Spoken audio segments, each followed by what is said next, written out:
Hi ഏവർക്കും ലിറ്ററർ അക്കാഡമിയുടെ പുതിയൊരു വീഡിയോയിലേക്ക് സ്വാഗതം. തമ്മിലിൽ ചോദിച്ച ചോദ്യം തന്നെയാണ് എനിക്ക് നിങ്ങളോടും ചോദിക്കാനുള്ളത്. അതായത് നമ്മുടെ സെറ്റ് ഇംഗ്ലീഷിൻ്റെ ക്വസ്റ്റ്യൻ അനലൈസ് ചെയ്യുന്ന സമയത്ത് ഏറ്റവും അധികം ക്വസ്റ്റ്യൻസ് വരുന്നത് ഏത് സെക്ഷനിൽ നിന്നാണ്? പല കാൻഡിഡേറ്റ്സും ശ്രദ്ധിക്കുന്നതും ചിന്തിക്കുന്നതുമായ ഒരു കാര്യം കൂടിയാണ്, ആ ഒരു ഏരിയ ആണ് ഇന്ന് നമ്മൾ ഈ ഒരു വീഡിയോയിലോട്ട് ഡിസ്കസ് ചെയ്യാനായിട്ട് പോകുന്നത്.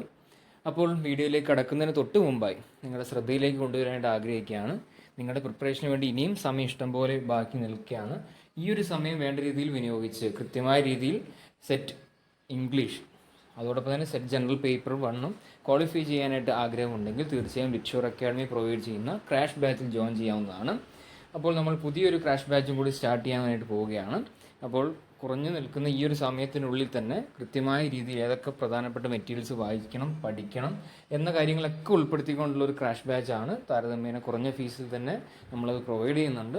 അപ്പോൾ നിങ്ങൾക്ക് താല്പര്യമുണ്ട് ജോയിൻ ചെയ്യാനാണെങ്കിൽ എത്രയും പെട്ടെന്ന് തന്നെ ഈ ഒരു വീഡിയോ ഡിസ്ക്രിപ്ഷൻ ബോക്സിലും കമൻറ്റ് ബോക്സിലും നൽകിയിരിക്കുന്ന നമ്പർ മുഖേന ബന്ധപ്പെടാനായിട്ട് ശ്രമിക്കുക.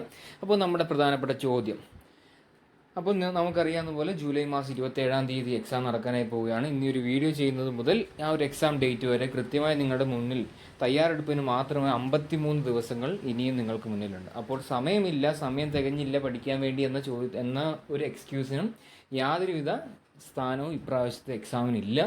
കൃത്യമായ വേണ്ടതിലും അധികം എന്ന രീതിയിൽ തന്നെ സമയം നിങ്ങൾക്ക് മുന്നിൽ ലഭ്യമായിട്ടുണ്ട്. അപ്പോൾ ഇന്ന് മുതൽ എനിക്ക് തോന്നുന്നു സ്കൂളിലെ പലരും ടീച്ചേഴ്സൊക്കെ ആയിട്ട് വർക്ക് ചെയ്യാനും കുറച്ചധികം നിങ്ങൾ ഇനി ബിസിയായി മാറിക്കൊണ്ടിരിക്കുകയാണ്. നിങ്ങൾക്ക് വെക്കേഷൻ ഉള്ളത് കൊണ്ട് തന്നെ പഠിക്കാൻ കുറച്ചും കൂടി സമയമുണ്ടായിരുന്നു. അപ്പോൾ ഇനി നിങ്ങളുടെ പഠനവും നിങ്ങളുടെ തയ്യാറെടുപ്പും കൃത്യമായ രീതിയിൽ ഒരു സ്ട്രക്ചേർഡ് എന്ന ഫോർമാറ്റിൽ പോയില്ലെങ്കിൽ നിങ്ങൾക്ക് തന്നെ അത് വളരെയധികം അഡ്വേഴ്സ്ലി അത് എഫക്റ്റ് ചെയ്യാം. അപ്പോൾ അതൊക്കെ ശ്രദ്ധിക്കുക. അപ്പോൾ നമ്മുടെ പ്രധാനപ്പെട്ട ചോദ്യം തന്നെ, സെറ്റ് ഇംഗ്ലീഷ് സിലബസ് പരിശോധിക്കുകയാണെങ്കിൽ, അല്ലെങ്കിൽ സെറ്റ് ഇംഗ്ലീഷിൻ്റെ മുൻകാല വർഷ ചോദ്യങ്ങൾ പരിശോധിക്കുകയാണെങ്കിൽ ഏറ്റവും അധികം ചോദ്യങ്ങൾ ചോദിക്കുന്ന ഏരിയ ഏതാണെന്ന് നിങ്ങൾക്ക് ഐഡൻറ്റിഫൈ ചെയ്യാനായിട്ട് സാധിക്കുക. പല വിദ്യാർത്ഥികളും നമുക്ക് പേഴ്സണലായിട്ട് അയച്ചൊരു ചോദ്യം തന്നെയാണ്, സാർ അത് എങ്ങനെയാണ് ചോദ്യങ്ങൾ വരുന്നത്, ഏതൊക്കെയാണ് കൃത്യമായി ഞാൻ കുറച്ചധികം ഫോക്കസ് ചെയ്ത് പഠിക്കുന്ന സെക്ഷൻ ഏതാണ്, ഒരിക്കലും വിട്ടുപോകാനായിട്ട് പാടില്ലാത്ത ആ സെക്ഷൻ ഏതൊക്കെയാണെന്ന രീതിയിൽ പല കുട്ടികളും ചോദിച്ചിരുന്നു.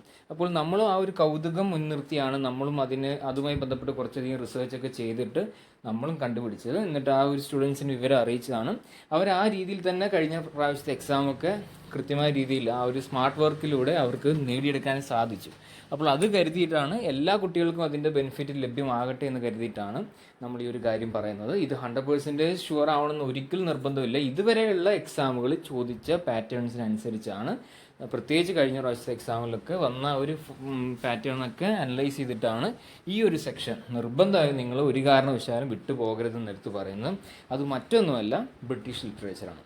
അപ്പോൾ നിങ്ങൾക്ക് ചോദ്യം മനസ്സിലാകുമ്പോൾ തന്നെ, ഈ ഒരു ഉത്തരം പറയുമ്പോൾ തന്നെ ഏകദേശം നിങ്ങൾക്ക് മനസ്സിലാകും ബ്രിട്ടീഷ് ലിറ്ററേച്ചർ എന്ന് പറയുമ്പോൾ എന്താണ്, എങ്ങനെയാണ്. നിങ്ങൾക്ക് ആ syllabus first module, first unit പരിശോധിക്കുന്നത് മുതൽ എനിക്ക് തോന്നുന്നു നിങ്ങൾ 3 യൂണിറ്റുകൾ, ആദ്യത്തെ 3 യൂണിറ്റുകൾ കൃത്യമായി ഫോക്കസ് ചെയ്ത് പഠിച്ച ഒരു വിദ്യാർത്ഥിക്ക് എങ്ങനെ കളിച്ചാലും 120 ക്വസ്റ്റ്യൻസിൽ, പേപ്പർ 2 120ഓളം ക്വസ്റ്റ്യൻസിൽ എങ്ങനെ കളിച്ചാലും 50 മാർക്കിനനുസരിച്ച് ക്വസ്റ്റ്യൻസ് ചോദ്യം വരുന്നുണ്ട്. അത് പ്യുവർലി ലിറ്ററേച്ചർ ബേസ്ഡ് ക്വസ്റ്റ്യൻസ് ആണ്.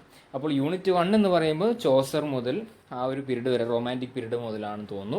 അപ്പോൾ ആ ഒരു പീരീഡ് വരെ അതിൽ കവർ ചെയ്യുന്നു. തുടർന്ന് വരുന്ന സെക്കൻഡ് യൂണിറ്റിൽ റൊമാൻറ്റിക് ലിറ്ററേച്ചർ മുതൽ വിക്ടോറിയൻ ലിറ്ററേച്ചറിൻ്റെ തുടക്കം മുതൽ, പിന്നെ തേർഡ് യൂണിറ്റ് എന്ന് പറയുന്നത് വിക്ടോറിയൻ ലിറ്ററേച്ചർ മുതൽ ലാസ്റ്റ് പോസ്റ്റ് മോഡേൺ ലിറ്ററേച്ചർ വരെ. അപ്പോൾ ഇംഗ്ലീഷ്, ബ്രിട്ടീഷ് ലിറ്ററേച്ചർ തന്നെ 3 യൂണിറ്റുകളിലായിട്ട് പരന്നു കിടക്കുന്നു. ആ 3 യൂണിറ്റുകൾ തന്നെ നിങ്ങൾ കൃത്യമായിട്ട് ഫോക്കസ് ചെയ്ത് വായിച്ച് പഠിക്കുകയാണെങ്കിൽ തീർച്ചയായിട്ടും ലിറ്ററേച്ചർ പാർട്ട് തന്നെ നിങ്ങൾക്ക്, സെറ്റ് ഇംഗ്ലീഷ് പേപ്പർ 2 പാർട്ടിലെ ഒരു ഡോമിനൻ്റ് ഏരിയ നിങ്ങളുടെ കയ്യിലായി ഏറ്റവും അധികം മാർക്ക് സ്കോർ ചെയ്യാനായിട്ട് പറ്റുമെന്ന കാര്യത്തിൽ യാതൊരുവിധ സംശയം വേണ്ട. ഇത് കഴിഞ്ഞ പ്രാവശ്യത്തെ എക്സാമിൽ പല കുട്ടികൾക്ക് നമ്മൾ തന്നെ പറഞ്ഞു കൊടുത്താണ്. അവരത് പ്രാക്ടിക്കലി സ്മാർട്ട് വർക്കിലൂടെ അത് ചെയ്ത് അവർക്കത് മാർക്ക് സ്കോർ ചെയ്യാനായിട്ട് സാധിക്കുകയും സെറ്റ് ക്വാളിഫൈ ചെയ്യുകയും ചെയ്തതാണ്.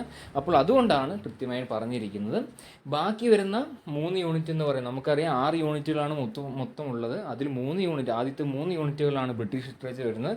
4ാമത്തെ യൂണിറ്റ് എന്ന് പറയുന്നത് വേൾഡ് ലിറ്ററേച്ചറും, 5ാമത്തെ ലിംഗ്വിസ്റ്റിക്സും, ലാസ്റ്റ് ക്രിറ്റിസിസം. അപ്പോൾ നിങ്ങൾ ആ ലാസ്റ്റ് 3 യൂണിറ്റ് കൃത്യമായി ഫോക്കസ് ചെയ്തില്ലെങ്കിൽ പോലും ഒരിക്കലും നമ്മൾ ഈ വീഡിയോയുടെ ഉദ്ദേശം എന്ന് പറയുന്നത് ലാസ്റ്റ് വരുന്ന 3 യൂണിറ്റുകൾ ഒരിക്കലും പഠിക്കരുതെന്നല്ല. അത്തരം രീതിയിൽ തെറ്റായിട്ട് വ്യാഖ്യാനിക്കരുത്. കൃത്യമായിട്ട് പറയുന്നത് ഏറ്റവും അധികം ക്വസ്റ്റ്യൻസ് വരുന്ന സെക്ഷൻ ഏതാണെന്ന് മാത്രമാണ് നമ്മൾ ഇതിലൂടെ പറയുന്നത്. അപ്പോൾ ആദ്യത്തെ 3 യൂണിറ്റുകൾ ഫോക്കസ് ചെയ്ത് വായിക്കുകയാണെങ്കിൽ തന്നെ നല്ല രീതിയിൽ സ്കോർ ചെയ്യാനായിട്ട് സാധിക്കും. അപ്പോൾ നിങ്ങൾക്ക് മുന്നിലുള്ള ഈ ഒരു 53 ദിവസം വേണ്ട രീതിയിലുള്ള പ്രിപ്പറേഷനായിട്ട് മുന്നോട്ട് കൊണ്ടുപോവുക. നിങ്ങൾക്ക് ആവശ്യമുള്ള ഹെൽപ്പിന് എന്നും ലിറ്റ്ഷുവർ അക്കാഡമി നിങ്ങളോടൊപ്പം തന്നെ ഉണ്ട്. അതോടൊപ്പം തന്നെ ക്രാഷ് ബാച്ചിൻ്റെ കാര്യം മറക്കരുത്. ഇനിയുള്ള ഈ 53 ദിവസവും നിങ്ങൾ വേണ്ട രീതിയിൽ പഠിക്കാൻ നിങ്ങൾക്കൊരു മനസ്സുണ്ടെങ്കിൽ തീർച്ചയായും നിങ്ങളോടൊപ്പം, ചിലപ്പോൾ നിങ്ങളെക്കാൾ അധികം ഇല്ലെങ്കിൽ കുറച്ചധികം ശ്രദ്ധയോടുകൂടി നമ്മൾ പഠിപ്പിക്കാൻ നമുക്കധികം സന്തോഷമാണുള്ളത്. അപ്പോൾ ഈ ഒരു സമയം വേണ്ട രീതിയിൽ വിനിയോഗിക്കുക. So it's by from literature academy. Thank U.